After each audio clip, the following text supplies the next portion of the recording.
Shalom, jemaat Tuhan, dimanapun kita berada, selamat hari Minggu untuk kita semua.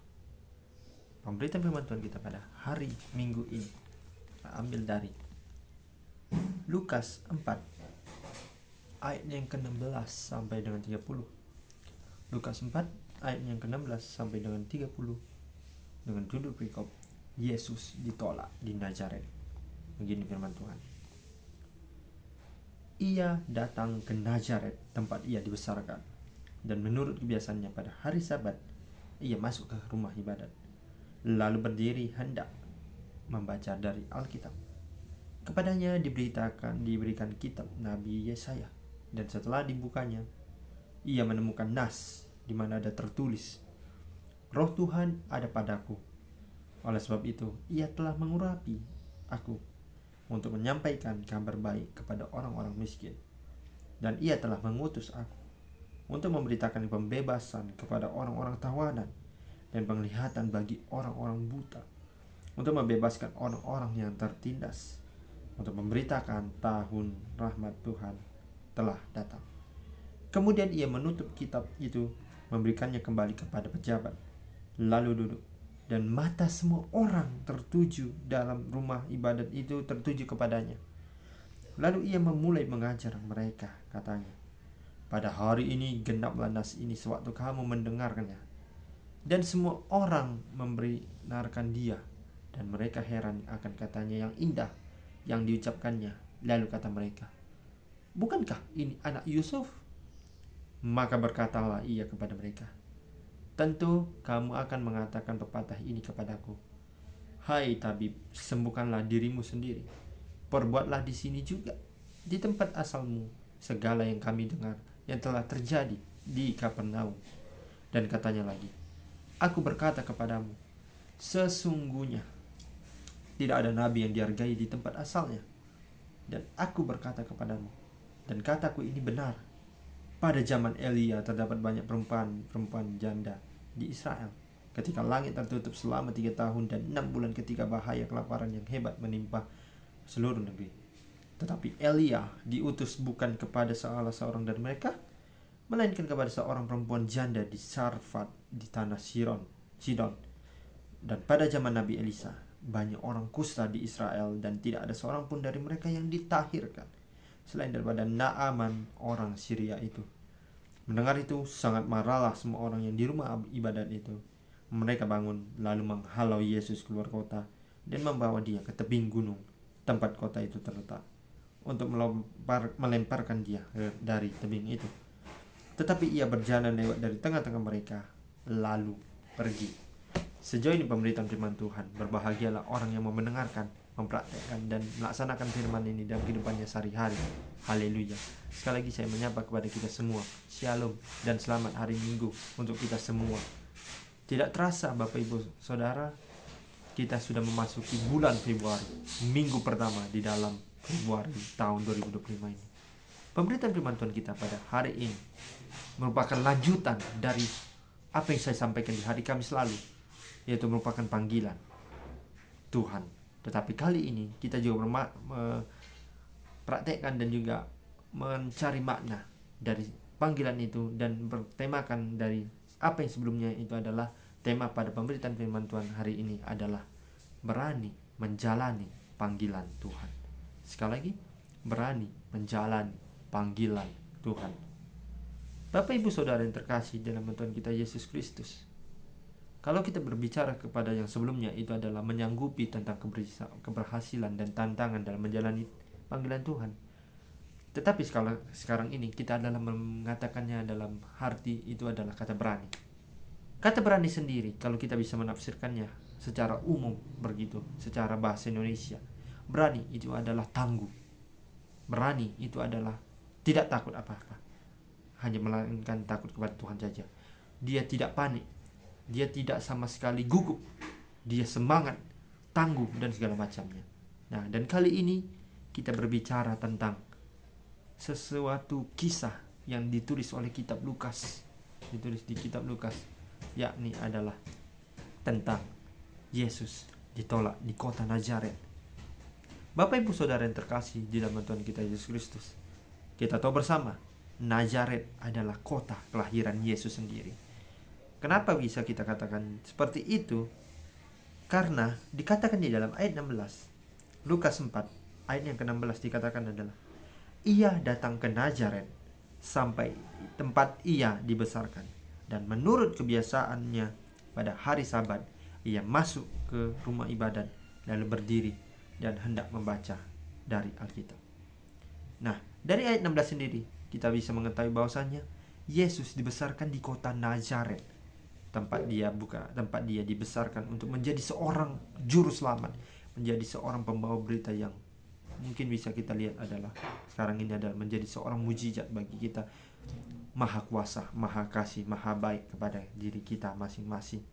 Nah, tapi menurut dari apa yang dikatakan dari Tuhan itu adalah dari cerita Tuhan ini, pasti kita bertanya-tanya, kenapa sih Tuhan masih menjalankan tugasnya sebagai seorang manusia yang selayaknya seorang manusia yang datang ke rumah ibadah untuk membaca Alkitab?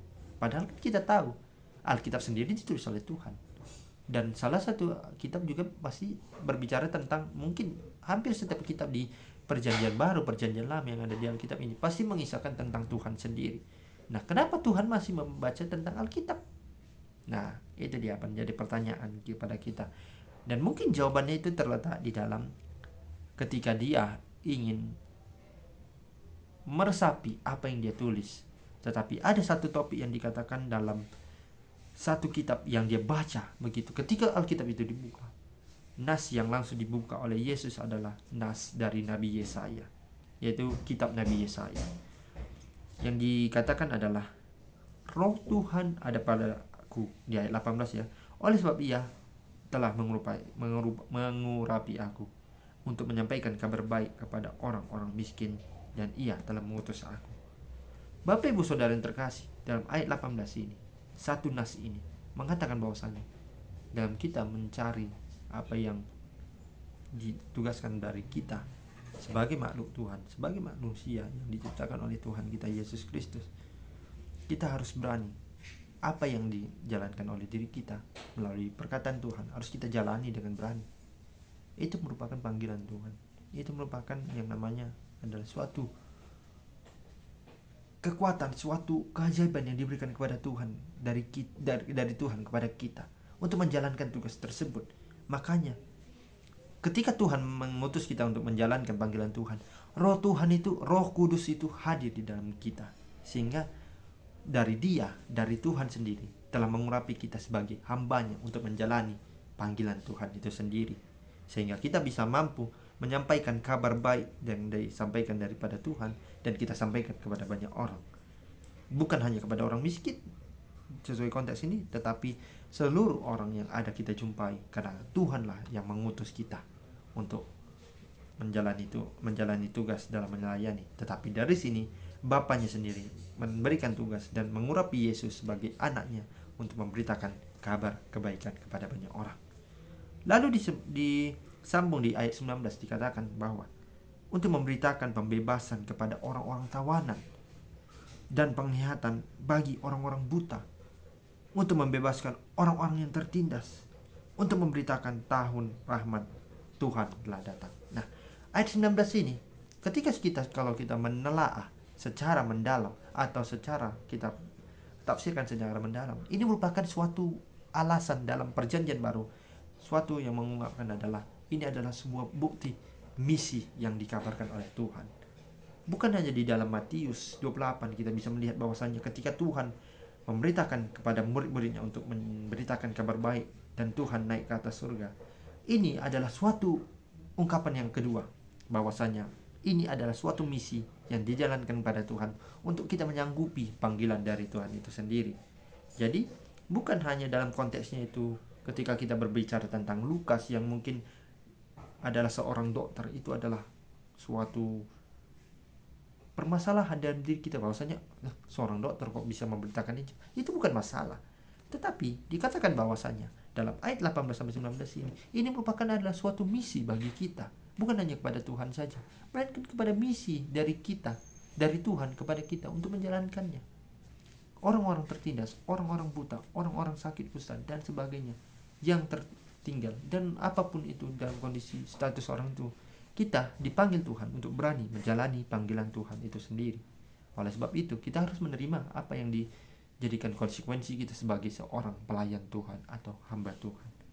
Nah, kemudian kita lihat ketika Tuhan ada di rumah ibadat, orang-orang ada di luar rumah ibadat itu heran kepada Tuhan.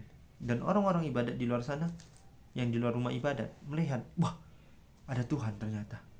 Apakah dia adalah seorang, dikatakan di dalam ayat yang ke-22 kan orang bertanya-tanya, apakah dia yang disebut sebagai anak Allah? Apakah dia adalah seorang anak Yusuf? Nah, mereka heran, apakah yang aku lihat ini adalah seorang Yesus, seorang anak Allah, seorang anak dari Yusuf yang dilahirkan dari kandung ibunya, yaitu bernama Maria. Tentu saja benar Bapak Ibu Saudara. Apa yang kita lihat, pasti kalau kita yang sendiri, kalau kita melihat Tuhan secara langsung, wah, ada Tuhan ternyata di sini. Kita pun pasti bertanya-tanya, apakah ini adalah Yesus dari orang Nazaret? Apakah ini adalah Yesus dari orang yang bernama dari seorang anak dari seorang ayah, atau pasangan dari suami istri, ayahnya Yusuf dan ibunya Maria? Pasti kita juga bertanya-tanya. Tetapi Tuhan menjawab adalah, ada sesuatu kata, yaitu adalah, hai tabib, sembuhkanlah dirimu sendiri. Nah, jadi di dalam perbuatan Tuhan dalam mengabarkan Injil, ternyata kalau kita baca secara sampai habis, ketika Tuhan dia mengatakan bahwasanya di dalam salah satu klimaks dalam masalah ini terletak di dalam ayat yang ke-26, ayat yang ke-25 sampai dengan ayat yang ke-27.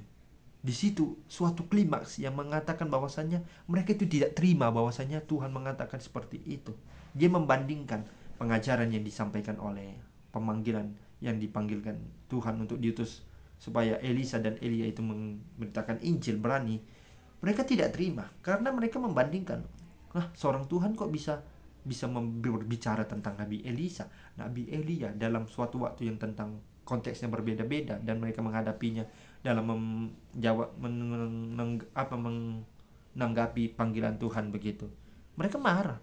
Apa sebabnya mereka marah? Padahal kan mereka tahu bahwasanya itu adalah Yesus. Kenapa harus mereka marah? Tetapi apa kata mereka? Apa kata Tuhan? Ya, terserah kalian. Yang penting aku menjelaskan ini kepada kalian untuk kalian bisa menggenapi, agar kalian bisa menjadikan diri kalian untuk menjadi berani dalam menyanggupi panggilan Tuhan itu sendiri. Tetapi mereka merespon dengan cara, yaitu adalah mereka marah. Mereka malah mengusir Yesus dari kota yang menjadi tempat kelahiran Yesus sendiri. Apakah Yesus sendiri tidak tinggal diam?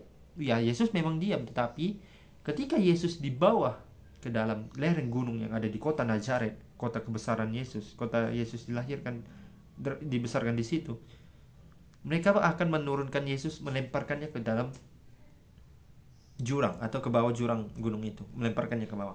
Tetapi apa yang disangka? Di dalam ayat 29 sampai 30 itu ada suatu klimaks penutupnya, adalah penutup kesimpulan bahwasannya ketika mereka ingin mencapai Yesus, itu tidak mudah. Kita tahu bahwasanya Yesus itu adalah seorang yang benar-benar kuasa, Allah yang maha kuasa, Bapa yang menurunkan anaknya, seorang Yesus yang maha kuasa. Dan pada akhirnya 30 adalah ketika mereka ingin mencapakan, mereka tidak sadar itu mereka mencapakan angin, bukan mencapakan Yesus.